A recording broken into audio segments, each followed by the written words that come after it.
Au 1er siècle, un rabbin juif d'Israël a lancé un mouvement qu'il disait être l'accomplissement. Jésus de Nazareth a annoncé cette bonne nouvelle parmi les faibles, les souffrants et les pauvres, parmi ceux qui aspiraient à un monde remis en ordre. Il appelait les gens à une vie de paix radicale et de générosité sans retenue. Et il décrivait ce mouvement comme la venue du royaume. Alors, que voulait dire exactement Jésus par le royaume des cieux? Dans la Bible, les cieux sont la grande image du règne de Dieu, le lieu où son autorité est entière, où la vie, la justice et la paix règnent pleinement. Ainsi, lorsque le ciel vient sur la terre, cela signifie que la bonté de Dieu affronte et triomphe de la mort, du mal et de la violence ici, dans notre monde. En fait, c'est ainsi que commence le récit biblique. Oui, avec le jardin d'Éden. Oui, l'humanité marchant avec Dieu dans le jardin, vivant en sa présence, recevant la vie de lui et bâtissant ensemble une demeure. C'est là la véritable vocation humaine. Mais il y avait aussi une sortie du jardin, un chemin qui s'éloignait de la vie de Dieu. Pourquoi quelqu'un choisirait-il cela? Parce qu'une créature trompeuse est apparue et a convaincu les humains qu'on ne pouvait pas faire confiance à Dieu et que la bonne vie pouvait être saisie en prenant un chemin plus facile. Mais ce chemin mène à la ruine, à la violence et à la mort.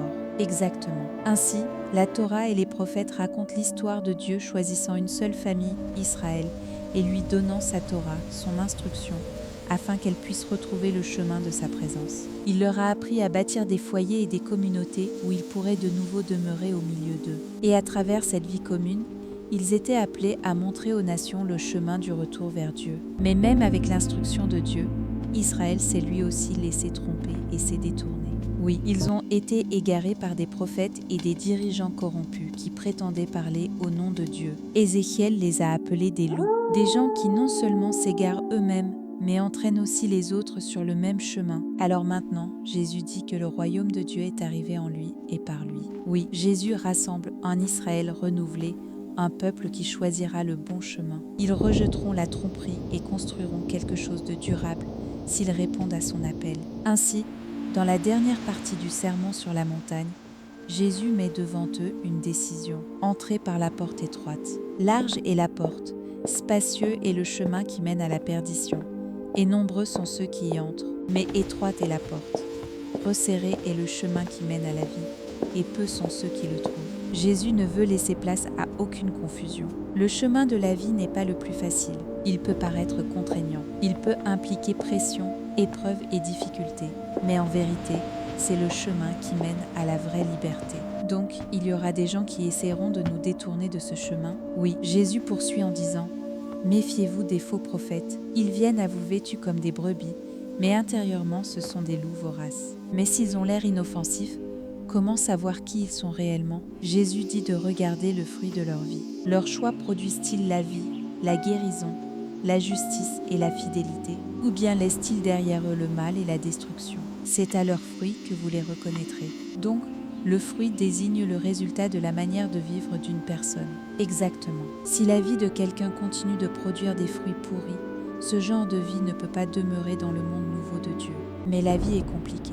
Une personne peut avoir bonne apparence extérieure. Elle peut tromper les autres et peut-être même se tromper elle-même. Pour un temps, oui, mais pas Dieu. Jésus dit « Beaucoup me diront en ce jour-là, Seigneur, Seigneur, n'avons-nous pas prophétisé en ton nom, chassé des démons en ton nom et fait de puissantes œuvres en ton nom? Alors je leur dirai clairement, je ne vous ai jamais connu. » Donc, il est possible d'imiter les œuvres de Jésus sans lui appartenir vraiment? Oui, Jésus a déjà averti que même de bonnes actions peuvent être accomplies pour de mauvaises raisons. Quand notre conduite extérieure est déconnectée d'un cœur transformé, nous passons à côté de la vraie vie qu'il offre. Une relation réelle avec Jésus lui-même. Oui, Jésus ne donne pas seulement des conseils moraux. Il place devant nous une décision à son sujet. Accueillerons-nous ses paroles et le laisserons-nous refaçonner notre vie selon les voies de Dieu? Et cela conduit à l'image suivante qu'il donne. Où construirons-nous notre maison? Sur le sable ou sur le roc? Cela paraît simple, mais ce n'est pas arbitraire. Dans les Écritures hébraïques, la maison de Dieu, c'est le temple, le lieu où demeure la présence de Dieu, bâti sur la colline de Jérusalem. Ainsi, Jésus parle de bien plus qu'une spiritualité privée. Il décrit l'édification d'un peuple, d'une communauté où la présence céleste de Dieu peut de nouveau demeurer sur la terre, comme un Éden restauré. Ainsi, quiconque entend ces paroles que je dis et les met en pratique ressemble à un homme sage qui a bâti sa maison sur le roc. La pluie est tombée, les torrents sont venus, les vents ont soufflé contre cette maison, mais elle ne s'est pas écroulée parce que ses fondations étaient sur le roc. Mais quiconque entend ces paroles que je dis et ne les met pas en pratique ressemble à un homme insensé qui a bâti sa maison sur le sable.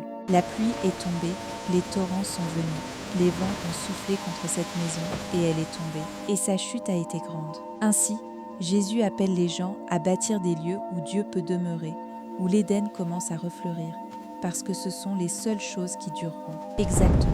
Et comme il l'a dit au début du sermon, une ville située sur une colline ne peut pas être cachée, alors que cette lumière brille devant tous. Jésus décrit une nouvelle manière d'être humain, un peuple qui vit de la sagesse et de l'amour de Dieu, formant des communautés de paix et de justice dans un monde rempli de violence, de peur et de mort. Tout au long du sermon sur la montagne, il nous donne une image audacieuse de ce que cette vie peut être. Et dans le reste de sa propre vie, Jésus a pleinement incarné cette vision. Puis il a placé le même choix devant ses disciples. Et maintenant, ce choix se tient devant nous.